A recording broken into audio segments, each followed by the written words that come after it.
Momen Prabowo Subianto dan Megawati yang duduk satu meja di salah satu acara menjadi sorotan di tengah hangatnya isu dua poros dalam Pilpres 2024. Apakah ini memang sinyal dua poros itu akan terwujud?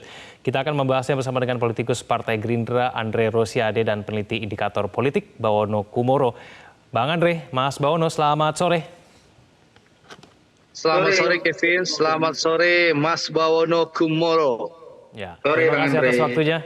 Bang Andri dan Mas Bawono, saya ke Bang Andri dulu. Bang Andri, apakah memang sudah ada pembicaraan antara Gerindra dan PDIP untuk membentuk dua poros saja nanti dalam Pilpres 2024?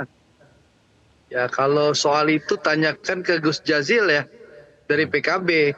Karena yang mengeluarkan pernyataan adalah Gus Jazil, Wakil Ketua Umum PKB, bukan kami. Satu, kalau soal dua poros itu. Kalau di pihak kami, fokus sekarang pertama bagaimana menyulitkan koalisi Indonesia Maju. Yang kedua, kami lagi mempersiapkan tim pemenangan. Yang ketiga, lagi merapikan strategi pemenangan. Yang keempat, bagaimana kita menyiapkan program keberlanjutan dari pemerintah Pak Jokowi. Dan yang kelima, akan ada musyawarah untuk mufakat soal penentuan cawapres Pak Prabowo. Itu yang ada di koalisi Indonesia Maju. Jadi kita tidak terfikir soal dua poros.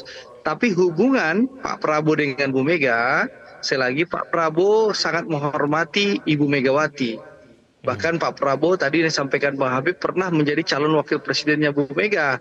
Dan hubungan Pak Prabowo dan Bu Mega itu seperti hubungan kakak dan adik. Jadi Pak Prabowo sangat sekali menghormati Ibu Megawati. Dan hubungan kami meskipun sering berbeda pilihan, berbeda pandangan, tapi PDI Perjuangan dan Gerindra adalah ya saudara seperjuangan lah untuk Indonesia Raya. Jadi tidak ada masalah, hubungan sangat baik, dan terutama Pak Prabowo dengan Ibu Mega ya hubungannya seperti kakak dan adik. Seperti itu Kevin. Ya, Bang Andre, tapi dalam informasi yang diterima oleh kader Gerindra, apakah dalam pertemuan satu meja tersebut memang tidak ada pembicaraan yang mengarah untuk membentuk satu poros PDIP dan Gerindra di Pilpres 2024? Kemarin itu kan acara Hari Nasional Arab Saudi. Pak Prabowo statusnya undangan dalam acara itu. Beliau menghadiri acara Hari Arab Saudi. Tentu itu tema acaranya. Dan kebetulan alhamdulillah bisa bertemu dengan Ibu Mega dan bersilaturahim dengan Bu Mega. Jadi itu acaranya kemarin Kevin. Kalau akan ada pertemuan lanjutan saya belum tahu. Tapi yang jelas sejak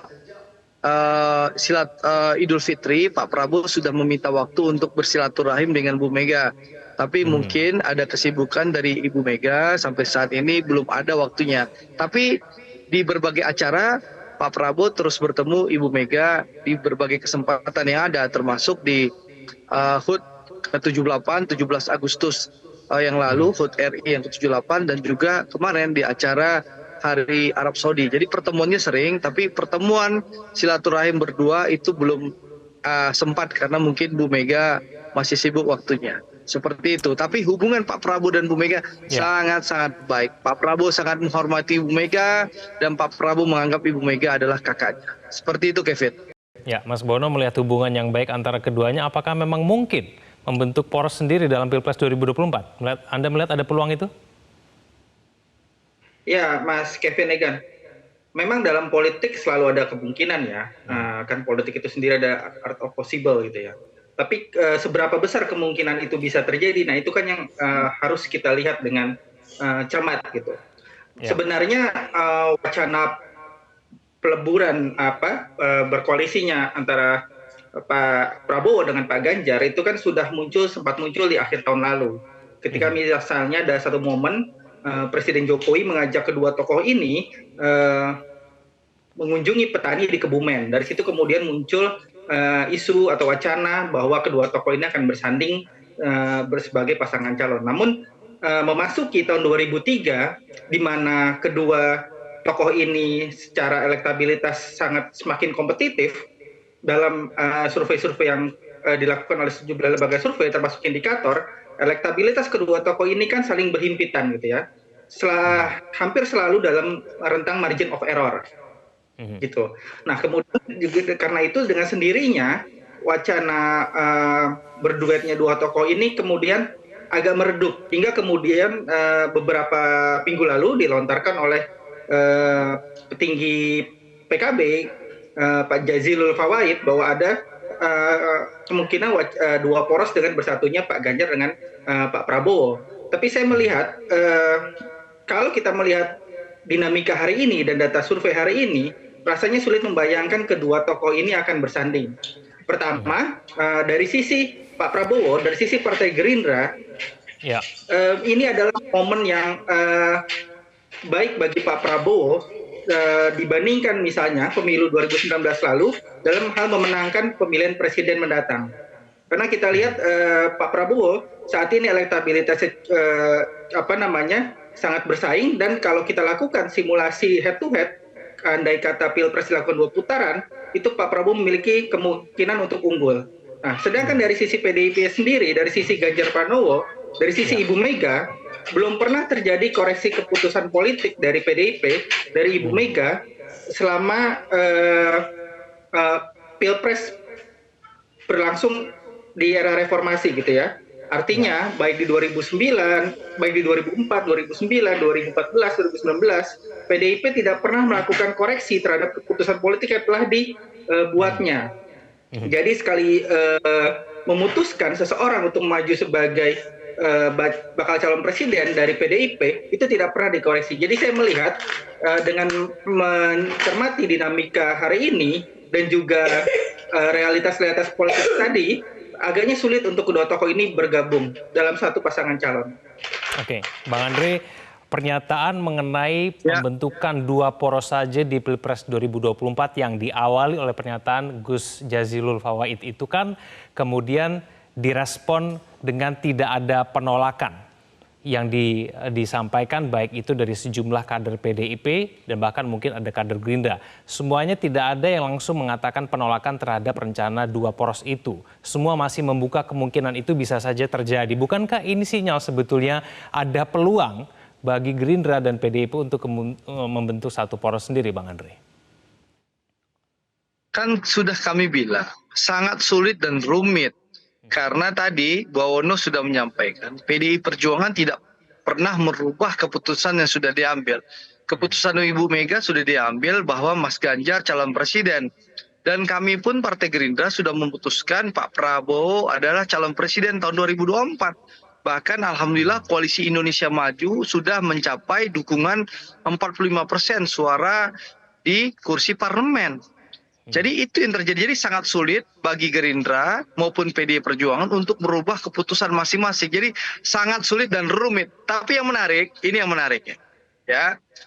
Setelah pernyataan Gus Jazil menyatakan bahwa akan terjadi 2 poros, nah pendukung-pendukung koalisi perubahan, yaitu pendukung-pendukung Mas Anies di medsos memainkan katanya survei nomor 3.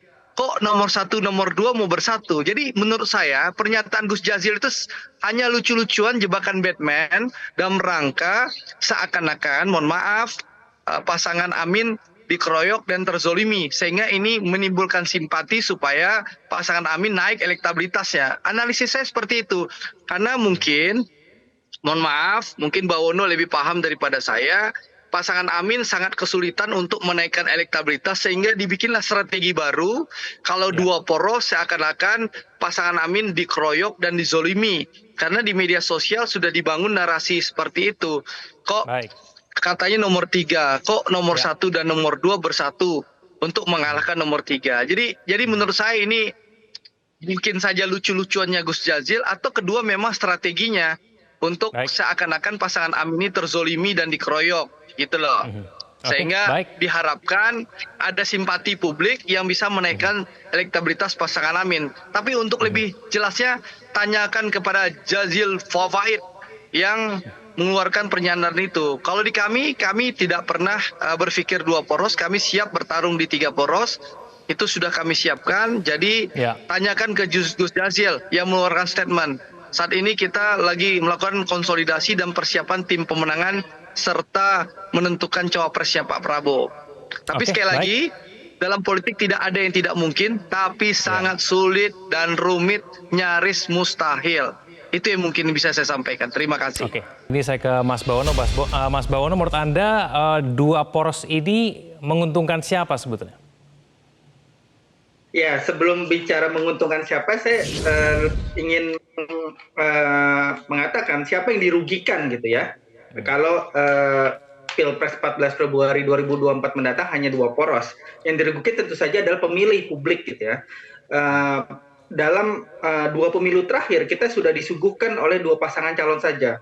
Apa iya di 2024 mendatang ketika pemilihan lebih terbuka, persaingan lebih terbuka, kembali disuguhkan oleh dua pasangan calon saja gitu ya. Di Metro deh tadi, tolong urus. Disuguhkan dua pasangan calon saja. Padahal ada 9 partai politik di parlemen yang memiliki kursi dan memiliki tiket parliamentary threshold gitu ya. Dari 9 partai ini, kalau misalnya berkoalisi membentuk aliansi koalisi gitu, masa cuma menghasilkan dua pasangan calon saja, paling tidak 3 pasangan calon agar tidak terjadi polarisasi yang dalam seperti pengalaman dua pemilu terdahulu, dan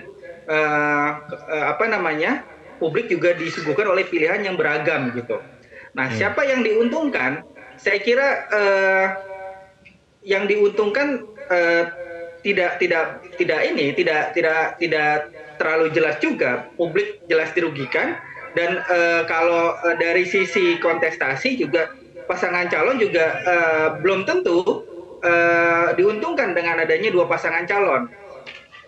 Kemudian juga banyak alasan yang disampaikan, misalnya dapat menghemat anggaran dan sebagainya. Padahal anggaran juga beberapa hari lalu sudah disampaikan oleh KPU bahwa anggaran sekitar 76 triliun kalau tidak salah itu sudah dialokasikan dan sudah disiapkan bahkan hingga kalau pemilihan presiden mendatang berlangsung 2 putaran. Jadi saya kira Mas Kevin Egan akan baik bagi publik kalau lebih dari 2 pasangan calon yang hadir nanti di kertas suara di 14 Februari 2024. Ya, Mas Bawono, apakah menurut Anda wacana munculnya dua poros di Pilpres 2024 ini juga disebabkan karena baik Prabowo dan Ganjar belum menentukan siapa cawapresnya?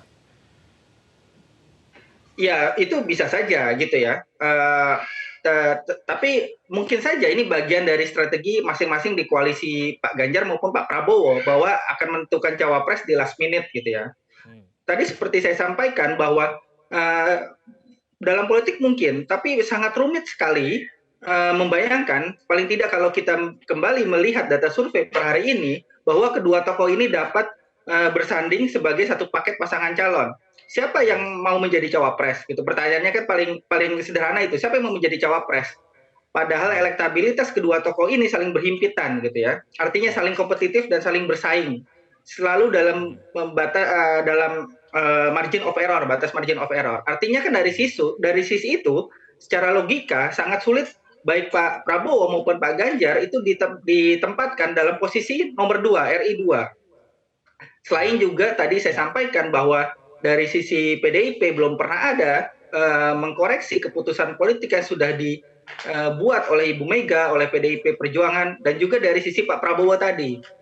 Demikian Mas Kevin Egan. Oke, baik. Bang Andre, supaya kemudian bisa mengakhiri mengenai wacana dua poros ini, siapa kemudian baca pres yang sudah dipertimbangkan oleh Partai Gerindra? Ya, Kevin, bicara cawapres nanti sekali lagi akan diputuskan di forum musyawarah untuk mufakat yang akan dilakukan oleh para ketua umum partai politik yang bergabung dalam Koalisi Indonesia Maju. Nah, waktu dan tempat lagi dipersiapkan.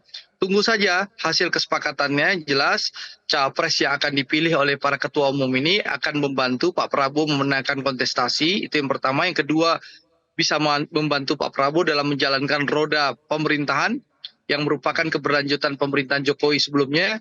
Yang ketiga, tentu cawapres ini disetujui dan didukung oleh seluruh partai pendukung dan pengusung. Intinya seperti itu. Kapan waktunya? Tunggu tanggal mainnya. Begitu. Apakah ada peluang kemudian mempertimbangkan Ganjar Pranowo sebagai bakal calon Presiden Prabowo Subianto, Bang Andre? Pak Prabowo dalam beberapa podcast yang beberapa bulan yang lalu sudah menyampaikan Pak Prabowo tidak ada masalah bisa bekerja sama dengan Mas Ganjar, dengan Pak Erick Thohir, Pak Mahfud, Kang Emil, Mas Gibran, Pak Erick Thohir, Pak Erlangga, semua Pak Prabowo bisa bekerja sama dengan siapapun. Pertanyaannya, apa mungkin Ibu Mega mau Mas Ganjar jadi cawapres? Gitu loh. Oke. Oke, baik, Kalau kita akan bagi tunggu. kami ya calon presiden kami satu, tunggal, Prabowo Subianto. Baik, kita akan tunggu siapa kemudian akan mendampingi Prabowo Subianto di Pilpres 2024. Ya. Bang Andre, Mas Bawono, terima kasih atas waktunya bersama kami di Metro Terima hari ini. kasih, Selamat sore. selamat sore, Bono, terima kasih. Jelajahi cara baru mendapatkan informasi. Download Metro TV Extend sekarang.